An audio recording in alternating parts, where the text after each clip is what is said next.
4-5 मुद्दों पर हमारी चर्चा हुई। एक तो गजराजे मेडिकल कॉलेज जो सिंधिया परिवार के द्वारा स्थापित एक स्तंभ है ग्वालियर के लिए, इसके आधुनिकीकरण के लिए मुख्यमंत्री जी का इतना बड़ा दिल और इतना उद्गार रहा है कि उन्होंने एक 800 करोड़ से 1000 करोड़ की निधि इसकी आधुनिकीकरण और आधुनिकीकरण के लिए बनाई है। प्रभारी मंत्री जी इसको लीड कर रहे हैं नारायण सिंह जी के साथ और प्रद्युम्न सिंह जी के साथ, और इस पे भी आपके सामने एक प्रेजेंटेशन अगले बार हम लोग करेंगे। इसी के साथ ISBT पर भी हमारी चर्चा हुई कि इसका इनॉग्रेशन तो हो गया है, अब वहाँ बसेस कब जाएंगी। तो 1 अक्टूबर को डिविजनल कमिश्नर के द्वारा सुनवाई होगी बस परमिट देने के लिए, और नवंबर के पहले हफ्ते तक मुरैना और भिंड के बसेस को हम लोग वहाँ पूर्ण रूप से स्थापित करने का कार्य करेंगे। तो मुरैना और भिंड के बसेस वहीं से जाएंगी। और आखिरी बात जो नारायण सिंह जी ने उठाई थी सब्ज़ी मंडी की, उस पर भी हम लोग चर्चा कर रहे हैं कि सब्ज़ी मंडी को हम लोग किस तरीके से आधुनिक बनाएं और कहाँ हम लोग बनाएं, इस पर भी हमारी चर्चा हुई है।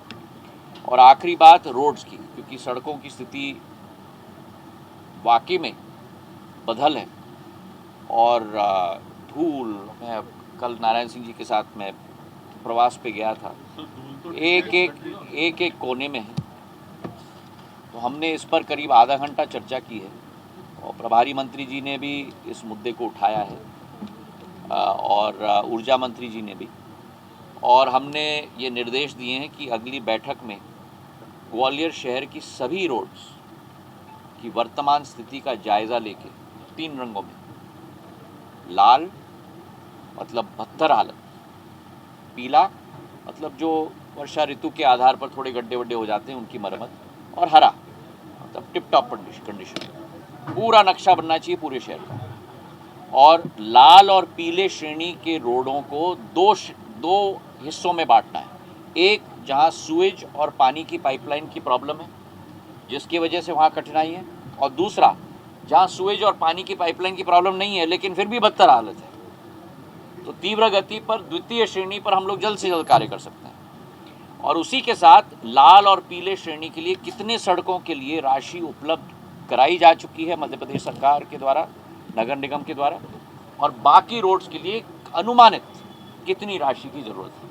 तो ये डिटेल्ड प्रेजेंटेशन होगा अगली बैठक में, जिसके आधार पर हम लोग आगे की रूपरेखा बनाएंगे।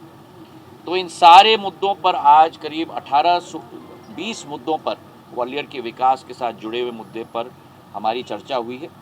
बहुत सार्थक, जैसे मैंने कहा, सकारात्मक चर्चा, हल निकालने की चर्चा, और आगे जाकर शेजवलकर साहब, शोभा सिकरवार जी, मनोज तोमर जी, ऊर्जा मंत्री जी, नारायण सिंह जी, तुलसी सिलावट जी, सब लोग इन 4-5 मुद्दों पर बैठकर आगे की रूपरेखा बनाएंगे।